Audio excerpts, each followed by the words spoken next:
And putting that into your agreement. Is it the person that's depaving going to help keep those volunteers going over the next so many years?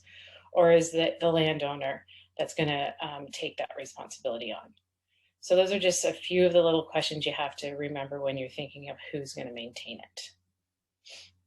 Next. So this is what happened. This was our very first Depave site back in 2012, I think it was. We're one of the original green communities that was able to do a Depave. We're part of the Mulberry Bush, the school, the original training. I was able to attend that. So we had, this was at the Arts Center here in Collingwood, and it was all beautiful. They had professionals draw plans for us. We did it all. So that's a top picture. And then the bottom pictures was from yesterday. I went there to take a look at it. Because it was our first one, we really didn't know a whole lot and what to expect for maintaining.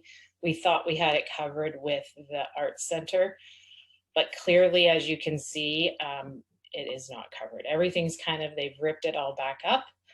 And you can't tell in some of these pictures, but kind of along the side of the garbage bins there, they've actually now put down a different walkway. So the walkway and the Depave part was Hydromedia. We actually got it donated to us, but it has been ripped up and now they've paved down a walkway. All the plants are gone. The little sitting area that they wanted because they thought it'd be great for lunches is gone.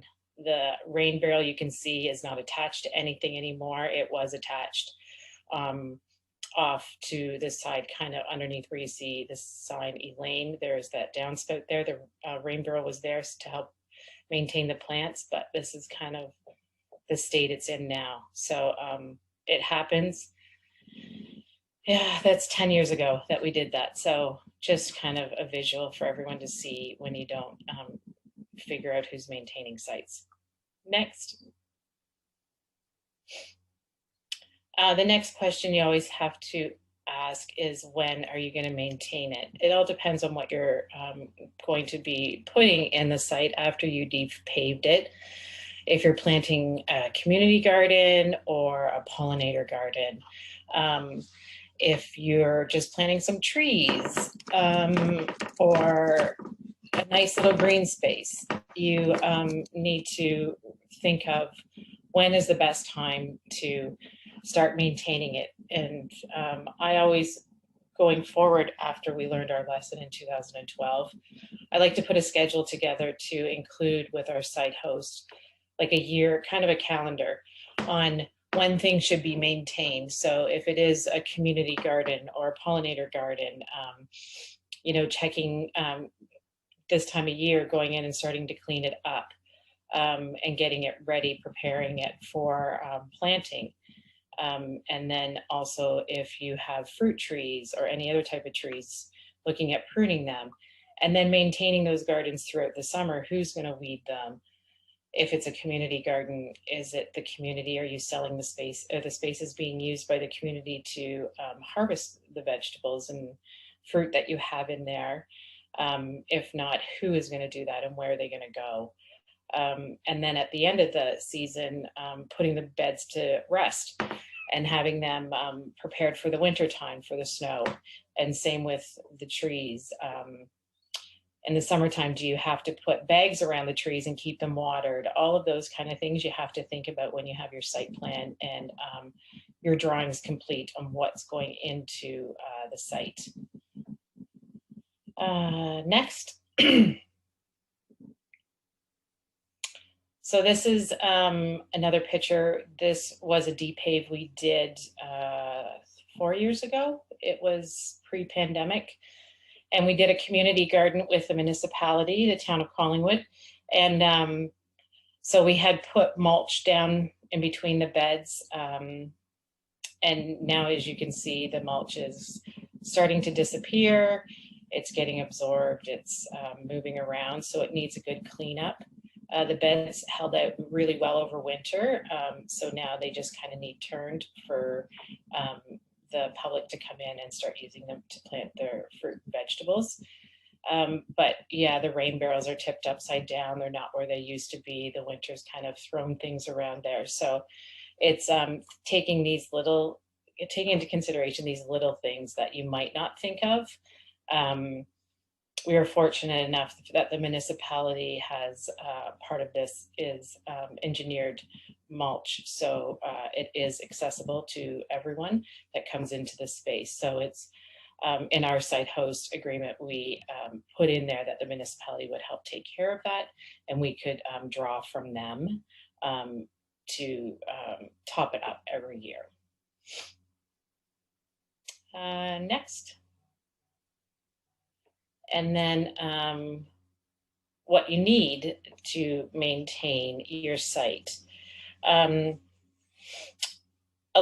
We've been approached before from schools that would like to put in a garden for their classes, and then it's looking at, well, where are we going to get water from?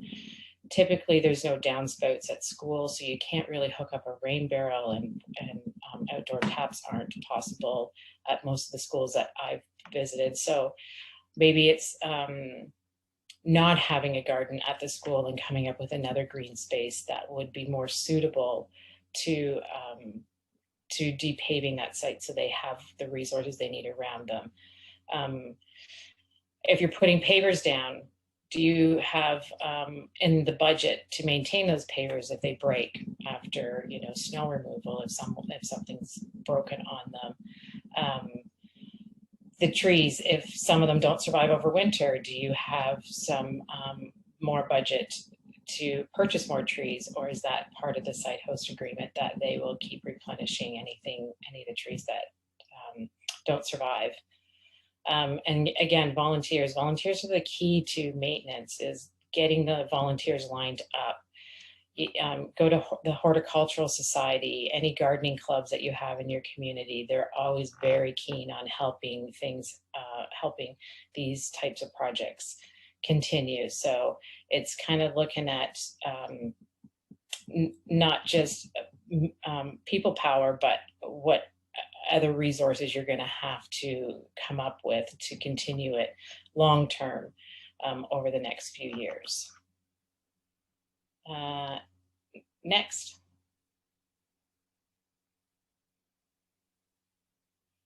And I noticed this title before we did it. It doesn't make sense, so I didn't proofread that. It's on how to maintain the Depave site. Again, about volunteers helping that.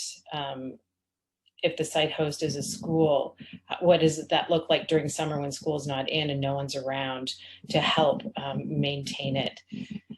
We did a school a few years ago, and they really wanted a community garden for teaching for kids, and we kind of talked them out of more of a community garden, and we put in armor stone for kids for an outdoor classroom, and we put in lots of great trees and bushes and some fruit trees that don't typically need as much maintenance, so the kids can learn that way, and then they can sit in the outdoor classroom and have be taught out there. So it's looking at all of that. And then if you're working with a municipality, talking to them to see if they can dedicate staff every year to help maintain the site with volunteers as well. Next. So these are just some ideas that you might want to think of when you look at pictures. You know, I put that big one in of all the beautiful garden because that would be nice to have with a nice pollinator garden, but sometimes it's a bit too much, and the maintenance on that might require a lot of people to keep that going. So it's just looking at that, and then the stones, you know, being able to have money in the budget long term to fill that in. If you want to, you saw from the hydromedia slide I showed earlier, they just tore it out because they didn't know how to maintain it. it is, hydromedia is a bit to maintain. So without them knowing how to maintain it and it getting clogged, all the pores in it, it became an area that water gathered. So they just tore it up. So that was very unfortunate. So it's thinking of all those pieces and really putting that into the site host agreement on the maintenance part of your Depave. So it's just kind of throwing it out to everyone and what people have done for maintenance, what's worked for you, what hasn't worked for you, what groups you get to help maintain any of the sites you've done in the past. And if you try and find budget every year for that maintenance. So it's more of a discussion around what everyone else has done.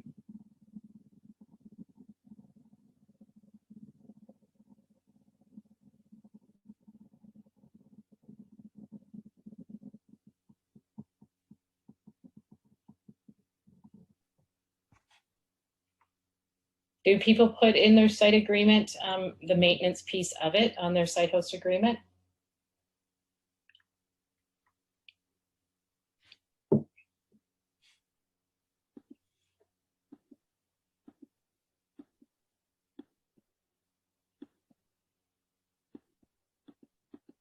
Has anyone thought of maintenance for their projects that they've done or are going to do?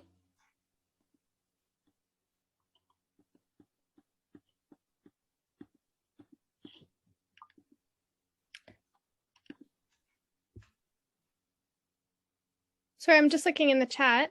Yeah. Things are coming through there. You're welcome to unmute yourselves during the workshop sessions, I think, because there's just only about 35 folks on the call at the moment. But I'll just read out what's been written so far. So Severn Sound Environmental Association says, we haven't done our Depave yet, so not much to contribute at this stage. We're thinking about maintenance now.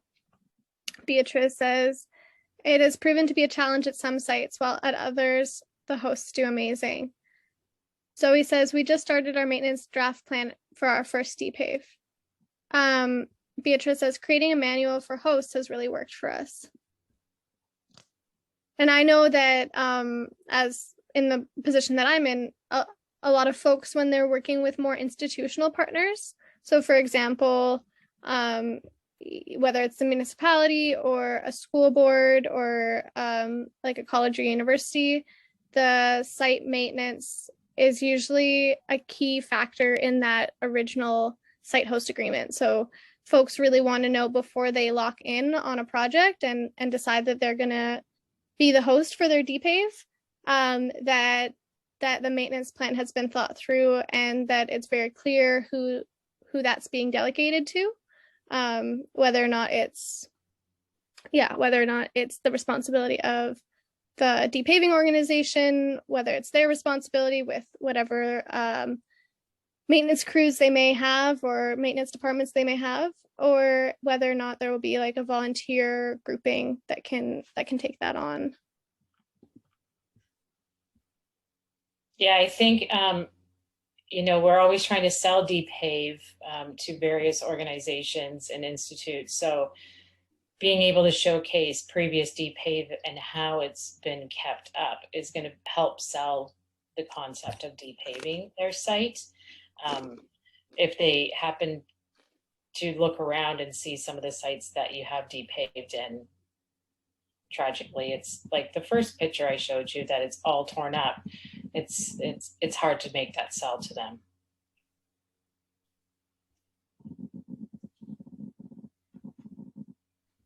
We've had good luck with the municipality as well, with their Parks and Rec department, that when they are watering all of the trees and areas and other plants that they have in their gardens, they've been very generous to come and help water some of our spaces as well.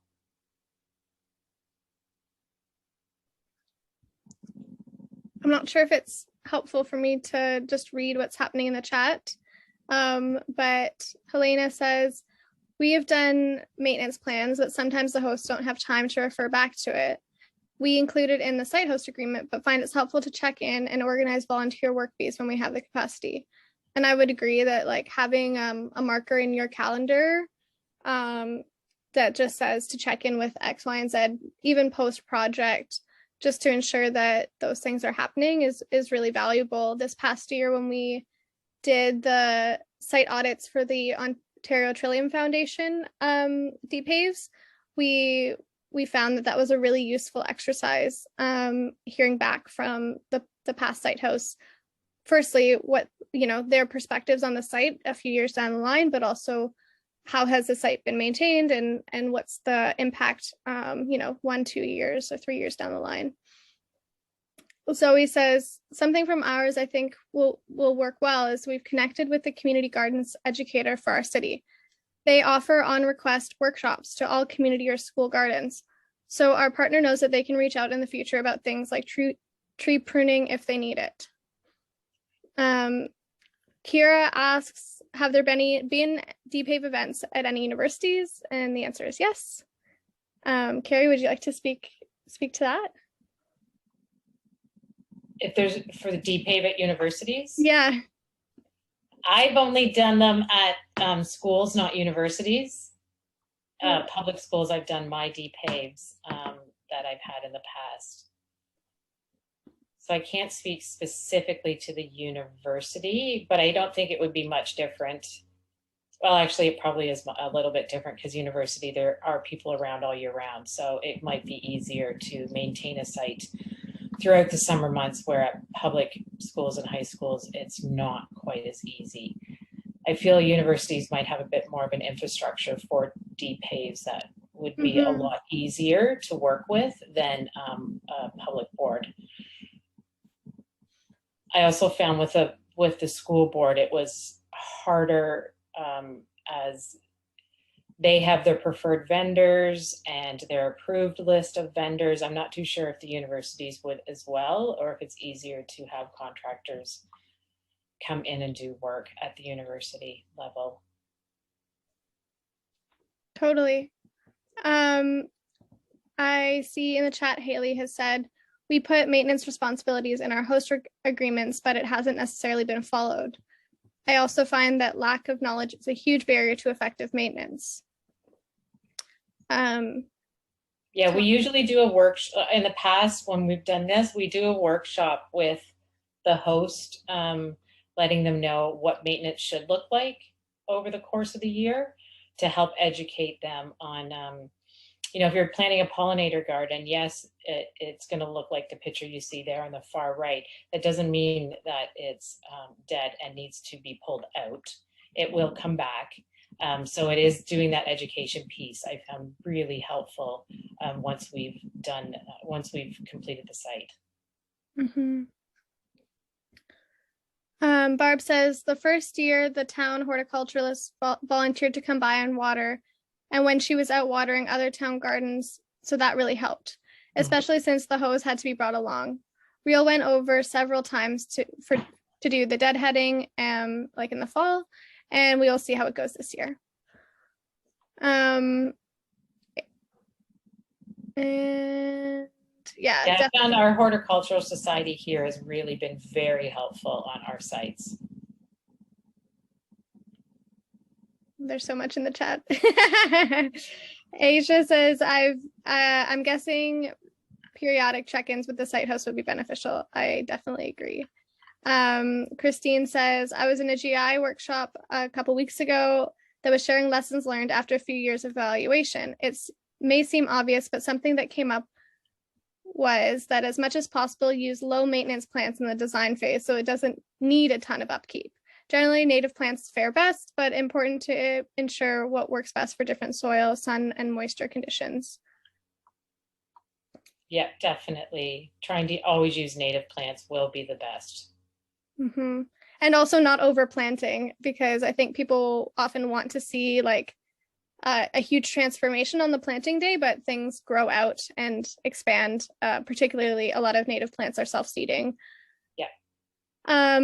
Susan says, I think a major challenge is the in perpetuity aspect of it. On a school office site, I had volunteers there twice a year for 5 years, but now staff has changed, and going forward, it's difficult to see how it will be maintained when the school facility staff does not have the capacity to maintain an intricate garden.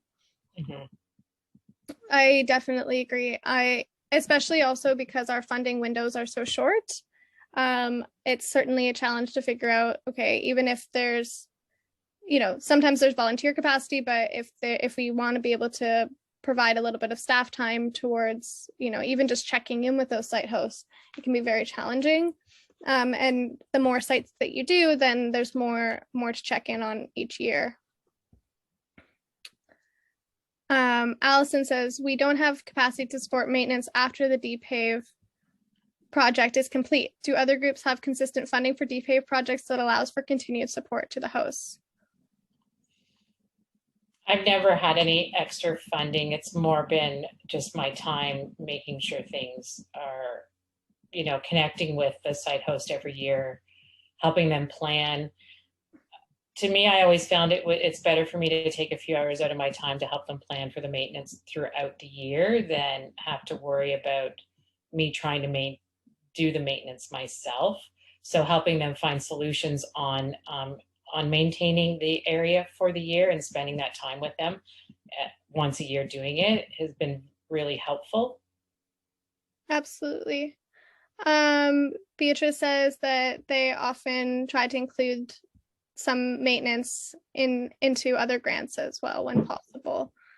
And finally, Susan suggests connecting master gardeners as educators and leaders of volunteers would mesh with their mandate of providing horticultural education. They don't like to be called on for labor, but they would love to teach others.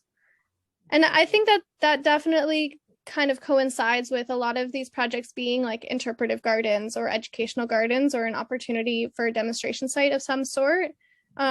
So having kind of those volunteer work days where there's also an educational or workshop component can be really, really helpful, both to get some people out to the site, re-energize around the reason why it was depaved in the first place, and get some of that maintenance taken care of, because many hands make light work. Very true. I had a quick question. Just for those that have worked on like municipal grounds or / in parks, how is, like, if you've had maintenance issues with that or how it's gone? Because our Depave is going to be in a public park. I'm doing my fourth municipal Depave at the end of this month, and they've all been fantastic. They've incorporated maintenance right into their plan every single year with park staff. That being said, it's been very low maintenance because you don't want to overburden them, but they have been willing to have their staff people do that. Yeah, good to hear. We're just we're in the planning process of our Depave, so we're hoping that everything goes smoothly. I'm sure if I planted a garden like in that picture, they would not agree to it, but most of it's been pollinator gardens and community gardens where the public, all they have to do is, dump off some wood chips and spread them around. So it might take them an hour or two every year, and they've been more than willing to do that. Jillian says, I found it best to focus on native trees and shrubs rather than flowers because there's less maintenance involved over time. They need water for the first 3 years, but after that, it can be ignored, provided wrappers and stakes are removed. That's a good strategy. All right, if there are any more questions, we can take them now, and if not, we may move. I'll say thank you very much to Kerri for that presentation and for the different ideas that have surfaced through this discussion. Maintenance is always so vital, and it's probably the most difficult thing. There's always money for new projects and hardly ever money to maintain them, and I think that's something that we all struggle with, but we're working towards, trying to integrate that monitoring and maintenance directly into the initial planning so that so that we can reduce those burdens later on, and that we can ensure that these beautiful sites are transformed for the future and are able to be maintained in perpetuity, or at least as long as we can.